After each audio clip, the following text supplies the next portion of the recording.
आने वाला समय में परिवर्तन होगा और बहुजन समाज पार्टी की सरकार बनेगी। और बहुजन समाज पार्टी की सरकार बनेगी तो बहन कुमारी मायावती मुख्यमंत्री बनेगी और इस प्रदेश का विकास के मामले में तो आप बखूबी जानते ही होंगे कि आप बता रहे हैं, जैसा कि आपने गिनवा भी दिया कि आपकी सरकार में बहन जी ने इतना काम किया। योगी जी भी ये दावा करते हैं। इससे पहले जो उत्तर प्रदेश में सरकार थी अखिलेश यादव, वो भी विकास का दावा करते हैं। तो आप ये बताएं। दावे तो सभी लोग करते हैं, जनता इस बात को बखूबी जानती है और ये चर्चा का विषय है कि अगर कोई सरकार बढ़िया से चलाने लायक है तो बहुजन समाज पार्टी की मुख्यमंत्री बहन कुमारी मायावती है। क्या लगता है आप लोग सरकार बना लेंगे 2022 में? एकदम सरकार बनेगी हम लोग, पूर्ण बहुमत से या गठबंधन से? पूर्ण बहुमत की सरकार बनेगी। हम लोग 300 सीट पार करेंगे। आप लोग एकदम आश्वस्त है कि आप लोग का सरकार बनेगी? एकदम एकदम 100%।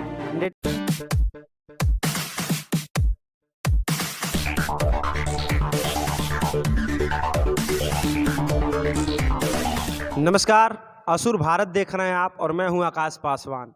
इस समय पूरे उत्तर प्रदेश में चुनावी माहौल गरमाया हुआ है और सभी राजनीतिक दलों के नेता, प्रतिनिधि, सांसद, विधायक सब लोग मेहनत कर रहे हैं कि हम लोग फिर से आगामी 2022 का जो विधानसभा का चुनाव है उसको जीते और अपनी सरकार बनाएं। इसी मुद्दे पे बात करने के लिए हमारे साथ जुड़ चुके हैं बहुजन समाज पार्टी के जमीनी नेता, जो 323 गोरखपुर ग्रामीण विधानसभा से बहुजन समाज पार्टी के प्रभारी प्रत्याशी घोषित हुए हैं, आदरणीय दारा सिंह निषाद जी। सबसे पहले आपका बहुत बहुत स्वागत है। धन्यवाद आकाश भाई, और आपको चैनल को बहुत बहुत धन्यवाद जो हमको बोलने का आपने मौका दिया, इसके लिए बहुत बहुत बधाई। सवालों के दौर में पहला सवाल मेरा ये है विधायक जी आपसे कि आपने चुनाव लड़ने के लिए ग्रामीण विधानसभा ही क्यों चुना? चूँकि देखिए, हम लोग ग्रामीण के रहने वाले हैं और एक ज़मीन से जुड़े हुए लोग हैं। हम लोग गांव के रहने वाले हैं और हम लोग अच्छी तरह से जानते हैं कि गांव के लोग अच्छे तो भले होते हैं, लेकिन समस्याएं उनके पास बहुत होती है।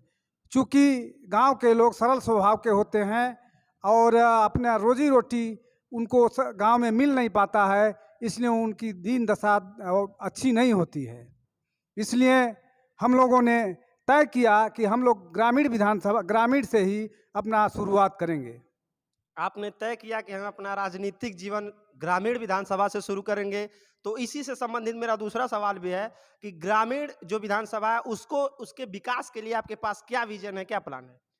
देखिए, हम लोग अच्छी तरह से जानते हैं कि गांव के लोग कितनी गरीबी में जूझते हैं। उनको न तो खाने के लिए सही से अन्न मिलता है, न भोजन मिलता है, न पानी मिलता है, न बिजली समय से मिलती है।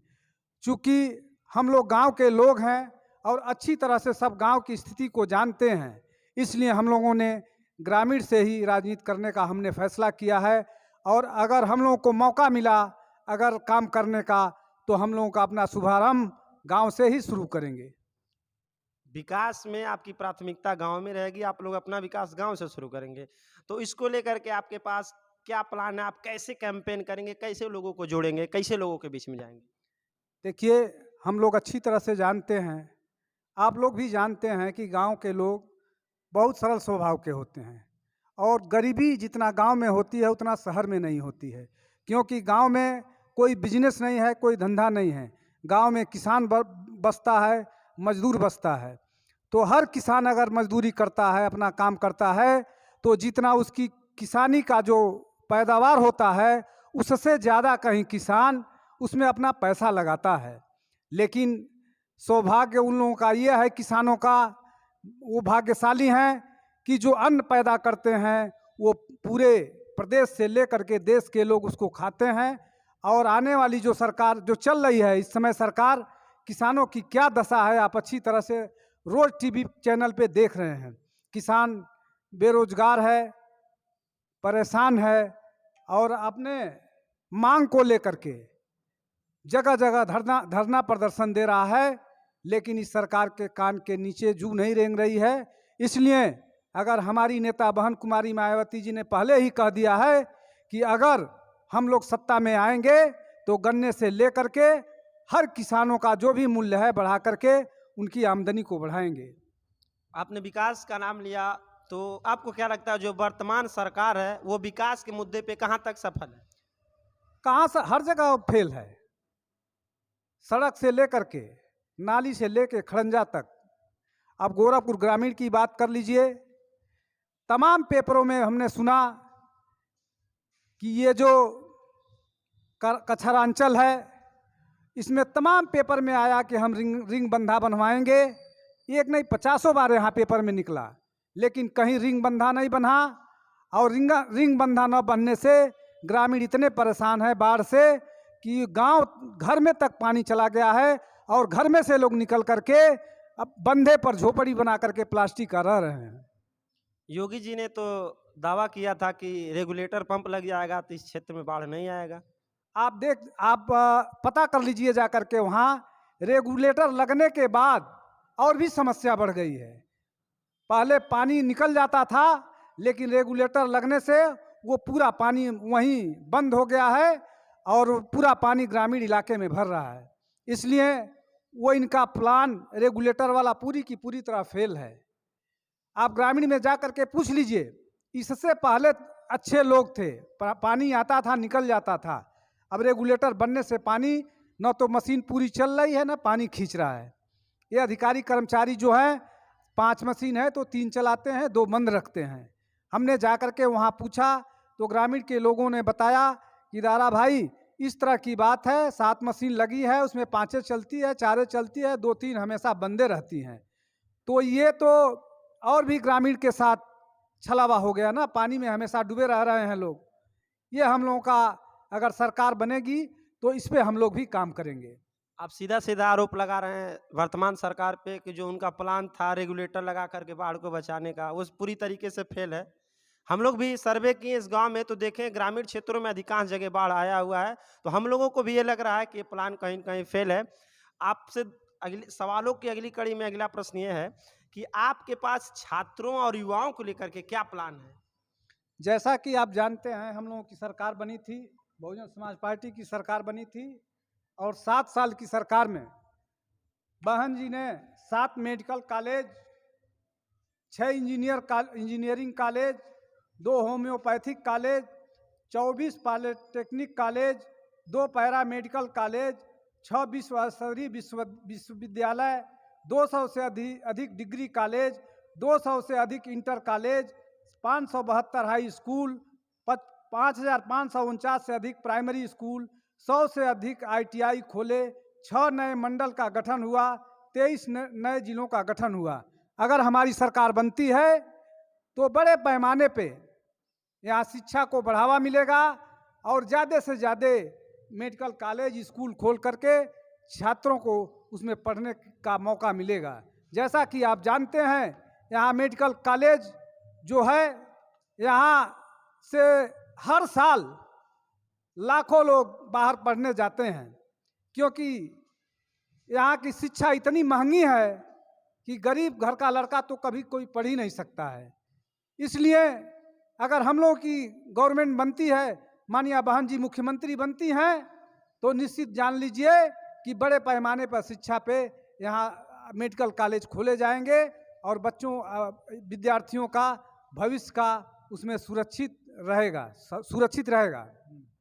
इस समय पूरे उत्तर प्रदेश और विशेष तौर पर कहा जाए पूर्वांचल का जो पूरे उत्तर प्रदेश का जो पूर्वी हिस्सा है, उसमें कानून व्यवस्था चरमरा गई है।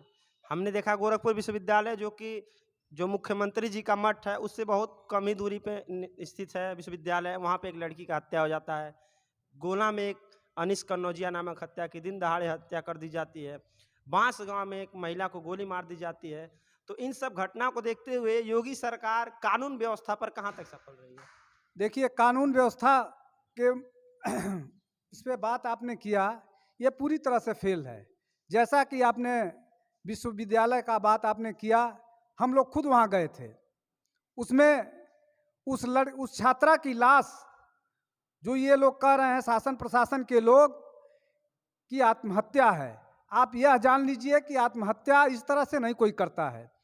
उस छात्रा की लाश जमीन से सटी हुई, उसका पैर सटा हुआ पैर था। अगर किसी भी व्यक्ति का अगर फांसी गले में फंदा लगता है और पैर अगर जमीन पर रहेगा तो कतई वो मर नहीं सकता। इसलिए ये साजिश किया गया है।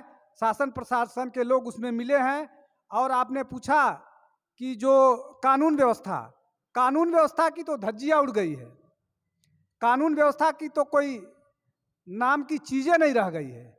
इसलिए इस पे पूरी तरह से सरकार फेल है। अच्छा, वर्तमान सरकार को अगर नंबर देना हो 10 में से तो आप कितना नंबर देंगे? देखिए, इसमें नंबर की बात कर रहे हैं, एकदम 0 नंबर पे हैं 0 नंबर आपके हिसाब से? मेरे, क्योंकि इन्होंने जितना वादा किया सरकार से पहले, गैस से लेकर के, पेट्रोल डीजल से लेकर के, महंगाई से लेकर के, भ्रष्टाचार से लेकर के, सब मुद्दों पर ये फेल हैं। तो इसलिए इनका कोई नंबर नहीं बनता है, 0 नंबर ही बनता है। तो आपके हिसाब से विकास के नाम पे ये लोग एकदम फेल हैं, 0 नंबर। जी। लेकिन यहाँ के जो वर्तमान विधायक हैं वो तो विकास का दावा करते हैं। अब विकास का दावा करते हैं, लेकिन यहाँ जाके आप सर्वे कर लीजिए, ये विकास नहीं, ये विनाश किए हैं। यहाँ पे आप जाकर के किसी क्षेत्र में पूछ लीजिए, ये कोई काम नहीं किए हैं। हाँ, ये काम किए हैं। किसी गली मोहल्ले में आप चले जाइए, उस पे पत्थर लग गया है काम कराने के लिए, और जो पत्थर के आगे आप बढ़ेंगे उस गली में चाहे मोहल्ले में, वो उसी तरह से उजड़ा पड़ा हुआ है, कहीं काम नहीं हुआ है। इसका मतलब इसमें बहुत बड़ा घोटाला हुआ है। पत्थर लगा करके और उसका माल हड़प लिया गया है। अच्छा, आप सीधा सीधा आरोप लगा रहे हैं स्थानीय विधायक कि जो केवल विकास के नाम पे फीता काटे शिलान्यास किए हैं, लेकिन उनका विकास धरातल पर नहीं दिखा है। जी, एकदम धरातल पे नहीं है। अच्छा, तो आप आखिरी प्रश्न के दौर में हम ये पूछना चाहेंगे, आप लोग सरकार बनाने के लिए क्या कर रहे हैं? देखिए, हम लोग पूरे प्रदेश में अपनी तैयारी कर रहे हैं, और इस सरकार से जनता त्रस्त है। जनता इंतजार कर रही है परिवर्तन की, और आने वाला समय में परिवर्तन होगा और बहुजन समाज पार्टी की सरकार बनेगी। और बहुजन समाज पार्टी की सरकार बनेगी तो बहन कुमारी मायावती मुख्यमंत्री बनेगी, और इस प्रदेश का विकास होगा। विकास के मामले में तो आप बखूबी जानते ही होंगे कि आप बता रहे हैं, जैसा कि आपने गिनवा भी दिया कि आपकी सरकार में बहन जी ने इतना काम किया। योगी जी भी ये दावा करते हैं। इससे पहले जो उत्तर प्रदेश में सरकार थी अखिलेश यादव, वो भी विकास का दावा करते हैं। तो आप ये बताएं, विकास का जो असली रूप है धरातल पर सबसे ज्यादा किस सरकार ने उतारा है? मैंने अभी आपको गिनाया कितने मेडिकल कॉलेज और विद्यालय बनाए गए हैं। किसी के सरकार में यह काम नहीं किया गया है। देखिए, सबसे पहले रोटी कपड़ा मकान जरूरी है इंसान को, और ये दोनों सरकारों में ये काम नहीं हुआ है। ये काम अगर हुआ है तो बहुजन समाज पार्टी के सरकार में काम हुआ है। इसलिए दावे तो सभी लोग करते हैं, जनता इस बात को बखूबी जानती है, और ये चर्चा का विषय है कि अगर कोई सरकार बढ़िया से चलाने लायक है तो बहुजन समाज पार्टी की मुख्यमंत्री बहन कुमारी मायावती है। क्या लगता है, आप लोग सरकार बना लेंगे 2022 में? एकदम सरकार बनेगी हम लोगों की। पूर्ण बहुमत से या गठबंधन से? पूर्ण बहुमत की सरकार बनेगी। हम लोग 300 सीट पार करेंगे। आप लोग एकदम आश्वस्त है कि आप लोग का सरकार बनने जा रहा है? एकदम एकदम 100%। 100%। चलिए, अच्छी बात है। आप सब नेता चाहते हैं हमारी सरकार बने। तो ये थे हमारे साथ बहुजन समाज पार्टी के जमीनी नेता दारा सिंह निषाद जी। आगे इसी तरीके खबरों को देखने के लिए हमारे साथ बने रहिए। तब तक के लिए आप सभी लोगों का बहुत बहुत धन्यवाद।